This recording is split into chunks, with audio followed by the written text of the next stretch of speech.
Subscribe करें श्री चिन्मयानंद बापू जी के YouTube channel को और हमारे वीडियोस को सबसे पहले देखने के लिए बेल आइकॉन को दबाना न भूलें। दुर्गम काज जगत के देते, दुर्गम काज जगत के देते। श्री राम जय राम जय जय राम, श्री राम जय राम जय राम, श्री राम जय राम जय जय राम, श्री राम जय राम जय जय राम, श्री राम जय राम जय जय राम, श्री राम जय राम जय जय राम, श्री राम जय राम जय जय राम, श्री राम जय राम जय जय राम। काज जगत के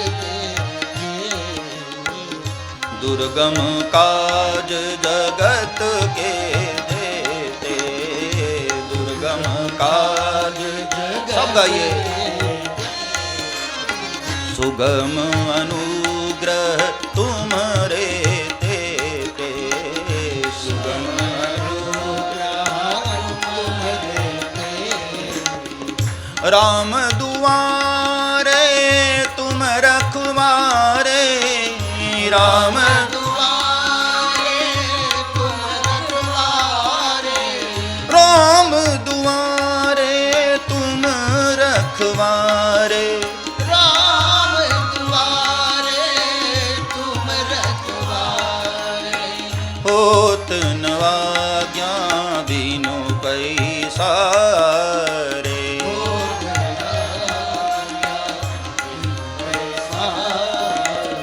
होत नवाज्ञा बिनु पैसारे, होत नवाज्ञा बिनु पैसारे।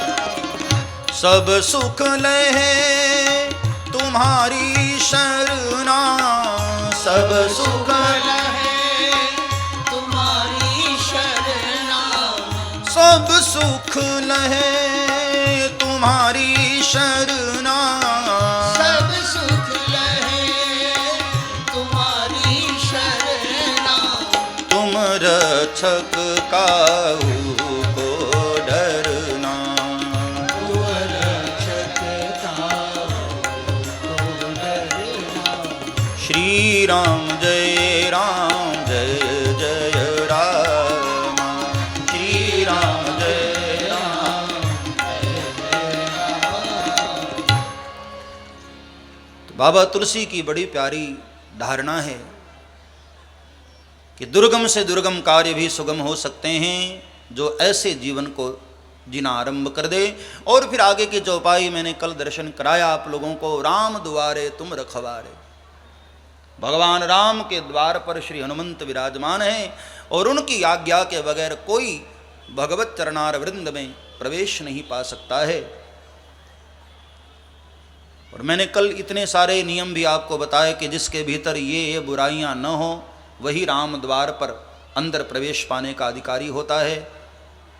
जिसके भीतर ईर्ष्या न हो, अहंकार न हो, दंभ न हो, कपट न हो और द्वेष ना हो, भेद ना हो, इतनी बुराइयां यदि आपके भीतर नहीं है तो हनुमंत प्रसन्न होकर तुम्हें इजाजत दे सकते हैं। राम दुआरे तुम रखवारे।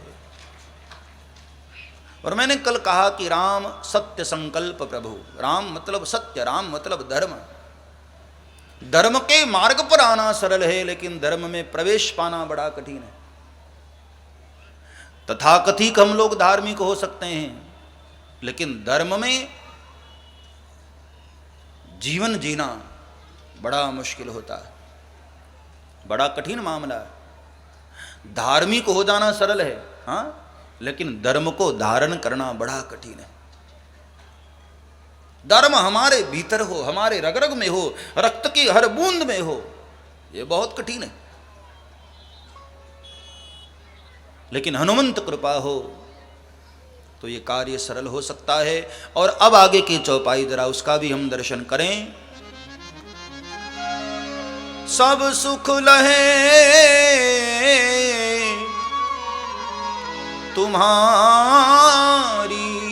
शरणा, तुम रक्षक काहू को डरना। सब सुख लहे तुम्हारी शरणा। बहुत ध्यान से समझना। इस चौपाई के दो अर्थ हो सकते हैं।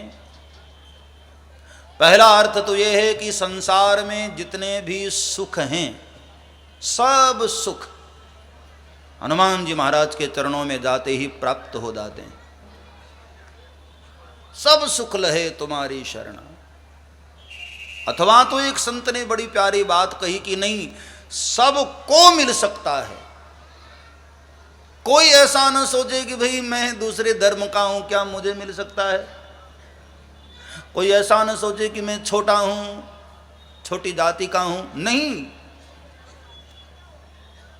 बाबा तुलसी ने हनुमान चालीसा में स्पष्ट कह दिया है, जो 7 बार पाठ कर कोई, छूटहि बंदी महासुख होई। जो 7 बार पाठ कर कोई, छूटहि बंदी महासुख होई। जो 7 बार पाठ कर कोई, छूटहि बंदी महासुख होई। जो 7 बार पाठ कर कोई, छूटहि बंदी महासुख होई। जो 7 बार पाठ कर कोई, जो 7 बार पाठ। बाबा तुलसी ने स्पष्ट कह दिया, जो 7 बार पाठ कर कोई, कोई भी। माताओं के बहुत सारे प्रश्न होते हैं कि क्या बहनें हनुमान जी की पूजा करें। हाँ, कई लोगों ने ऐसा हल्ला मचा दिया है ना कि नहीं नहीं, हनुमान जी बाल ब्रह्मचारी है, उनको छूना नहीं चाहिए, नारियों को दूर से पूजन करो। अब स्त्रियों ने क्या बिगाड़ा है? मैं तो खोज रहा हूं उसको जिसने हल्ला मचाया है। कई साल से मैं खोज रहा हूं, किसने कहा कि माताओं को हनुमान जी की पूजा नहीं करनी चाहिए। हाँ, अरे हनुमान जी हम सबके बाप हैं, पिता हैं हम सबके। वो बाप की गोद में बेटी बैठ भी जाए तो उसमें क्या फर्क पड़ता है प्यारे। हाँ, क्या बेटियां अपने पिता की गोद में खेलती नहीं है? क्या मानसिकता है हम लोगों की। हनुमान जी बाल ब्रह्मचारी है। हाँ, छूना नहीं चाहिए स्त्रियों को। और छूने की बात जो है, मैं तो कहता हूं पुरुषों को भी नहीं छूना चाहिए। लो, यदि छूने की बात ऐसा है कि माताओं को नहीं, मैं कहता हूं व्यासपीठ से पुरुषों को भी नहीं छूना चाहिए। पुरुषों के शरीर में क्या हीरे जवाहरात भरे? हाँ, क्या भेद बुद्धि है कि स्त्रियां न छुए, पुरुष छुए तो ठीक। ये हमारी भेद बुद्धि का दर्शन कराता है। एक सभा में महात्मा लोग बड़ी अच्छी चर्चा कर रहे थे कि जितने भी शास्त्र हैं ना, वो सब पुरुषों ने लिखे हैं। सारे शास्त्र सब पुरुषों ने लिखे हैं। और पुरुष हमेशा अपने आप को ऊपर समझता है, बड़ा समझता है। इसलिए उसने कह दिया कि नारी को ये नहीं करना चाहिए, नारी को ये नहीं। यदि नारियों ने शास्त्र लिखा होता ना, तो नारियां कहती कि हनुमान जी का स्पर्श पुरुषों को नहीं करना चाहिए। क्या मानसिकता है प्यारे। हाँ, रामायण पढ़कर देख लेना, लंका नगरी की राक्षसियों ने हनुमान दादा की पूजा की। जब सियाजू को लेने गए ना हनुमान जी दूसरी बार, तब लंका की राक्षसियों ने हनुमान जी के ऊपर अभिषेक किया, उनके चरण प्रक्षालन किए, उनकी आरती उतारी, बड़े भाव से पूजन किया। तो जब लंका की राक्षसियां कर सकती हैं तो क्या हमारे भारत की नारी नहीं कर सकती है? कौन कहता है नहीं करना चाहिए? सब्सक्राइब करें श्री चिन्मयानंद बापू जी के YouTube चैनल को और हमारे वीडियोस को सबसे पहले देखने के लिए बेल आइकॉन को दबाना न भूलें।